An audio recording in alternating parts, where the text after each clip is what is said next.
I'm going to tell you and your listeners and your viewers what that record was. Listen up. This record was that I am the only man in the history of baseball to strike out Joe DiMaggio 4 times in a row in his career. Wow. And in later years, as Joe and I got to be friends, we played golf together. And I asked him. That's from a man that rarely struck out. Rarely struck out, yes. Almost hit 400. And I asked him one day in the caddy cart, we were driving along, and I said, Mr. D, I call him Mr. D. I said, did anybody ever strike you out 4 times in a game besides me? He said, no, nobody but you, and don't you talk about it too much. So I'm just mentioning it now because I want your viewers to know I'm giving you a scoop that you might not have even known about. We appreciate that scoop here at the Sports Desk. We'll definitely put that to good use. You're welcome. Wow. You know, I'm just thinking with your appearance, your rookie year, it's kind of like what Fernando Valenzuela did for the Dodgers when he came out of nowhere and just had a tremendous rookie year and created all kind of excitement. Do you feel that was the type of excitement you brought to Dodger baseball? Oh yes, we didn't have any black pitchers, and I was the first starting pitcher, black starting pitcher. Bankhead started one game, and he didn't do very well. So, of course, he, like I said, wound up in the minors. But I came in to the Dodgers in '49, became a starting pitcher, and became successful at it. So I became really, in the history of the advent of black men in the baseball, the first black starting pitcher to be successful in the major leagues. And I'm pretty proud of that, too, because I was, along with Roy and Jackie, these men can't be talked about enough, these 2 men, Roy and Jackie, because they were so instrumental on my behalf in making me a winning pitcher and making me grow up and become a major league baseball player. Not just a person playing Major League Baseball, but they made me a Major League player because you had so much you had to learn. And you had so much you had to take at that time because we happened to be black and had the audacity to want to play Major League Baseball. Right. And there we were, Robinson, Campanella, and Newcombe playing Major League Baseball and making history all over the world, especially for black people. We were making history all over the world, and we were pretty important. And this was long before Martin Luther King Jr. came along, and Martin, of course, everybody knows, did a great job. But we were doing it in 1946, 47. Martin had not even gotten a theological school yet, Boston College, and he graduated in 1954. And then went to Montgomery, of course, and became famous, when the bus boycott started. And Martin was the bellwether of that. I guess playing baseball was the easy part, but getting acquainted or getting along with all the fans, taking all the abuse from the fans, the racist fans, and not being able to sleep in the same hotel as your teammates or eat in the same restaurants, that had to be the most hardest part about breaking into this game. That was very degrading to us. And it stayed that way for a long time. It stayed that way from the time Jackie came to the Dodgers in 1947 until 1954. And in 1954, I returned from 2 years in the military service of my country. I was a red-blooded American like any other American going to the war, and I didn't go into combat, but I was still in the military for 2 years. And I came back to the Dodgers in 1954, and the same thing was going on in St. Louis. We couldn't stay with the team. We had to get our bags and carry them to the hotel, and the hotel we stayed in was very substandard, and we just wondered why we had to do it. But Jackie would always say, there's a word we're going to use, fellows, that you're bitter now. You're bitter now. He said, but we're going to change one letter in the word bitter, the I to E, and it's going to become better. So we have to stick with it because people are depending on us.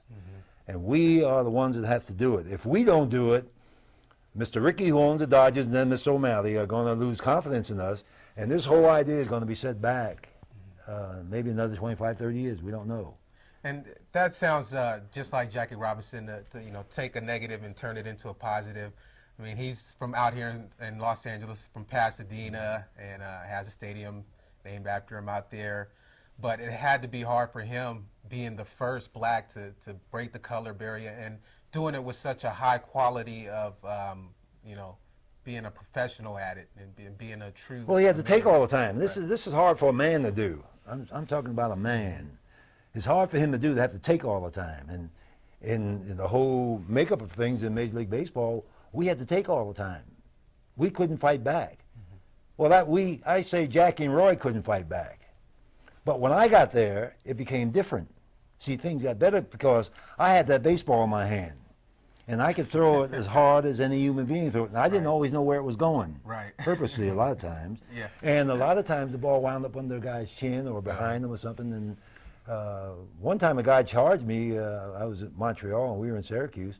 He charged out to the mound and jumped up in my face with his spikes, and I sidestepped and he went by me.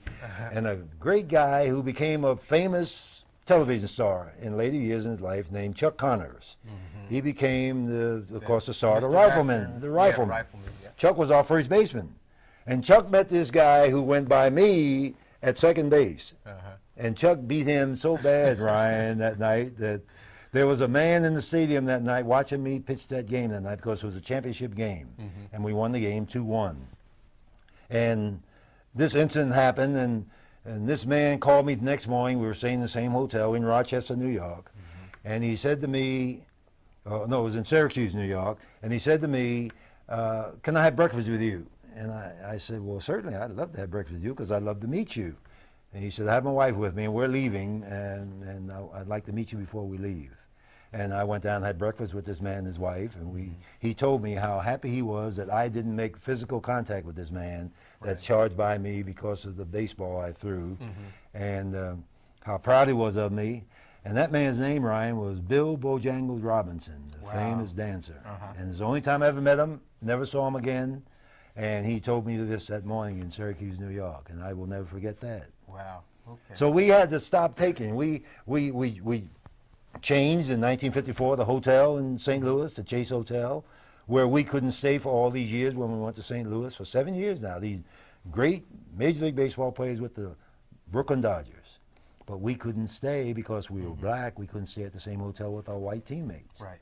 And when I got back, our first trip to St. Louis, I told Jackie I was going over to the Chase to find out because I just got back from the military and I was going to not be treated as any subhuman being anymore. I served my country and I'm going to be treated like a human being like anybody else. And Jack said, come on, I'll go with you. And we went over to that hotel and got the manager of the hotel. And he took us in the dining room and we sat down. And Jack said, you know why we're here? And he says, I think I have an idea. Jack said, why don't you tell Don and I? He said, you're here because all these years now you haven't been able to stay at this hotel. And Jack said, right, you have a reason for that? He said, the only reason we have is that we don't want you using the swimming pool. Well, Jack almost fell off his stool, Ryan. He said, I don't even swim. Jack knew how to swim, but that's what he said. I don't know how to swim. I said, I don't swim during the baseball season. I'm afraid to hurt my arm when I dive in the water. Right. He said, well, as long as you don't use the pool, you can use the hotel.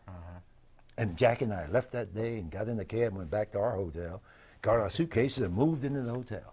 I remember Pee Wee Reese and Duke Snyder them standing around the lobby that day, and we walked in and we had our suitcases, and Pee Wee said, welcome to the club, guys, welcome to the club. You know, our teammates couldn't do anything about it. If our owners didn't do anything about it of the Dodgers, what could the players do? We often wonder why some of those players didn't go off the bus sometime at the train station. And I'm going with Jackie and Roy and Don to see where they're living and how they're living, so I'll understand how their life is. But nobody ever did that. So now our fans and listeners have learned something new. Not only did you and Roy and Jackie help to break the color baseball color barrier, but also other barriers that may not come, right out at you, but you guys did a lot of work underneath, undercover that people don't know about that helped benefit a lot of people. Well, for instance, right in St. Louis, look what they did for all the players now coming in with teams with the Giants and the Braves and all these other teams that happen to have black players on them. They could now stay at the Chase Hotel rather than stay in some substandard hotel in St. Louis that we didn't want to stay in and they didn't want to stay in, and it had to change. Right. And we changed that without a lot of fanfare.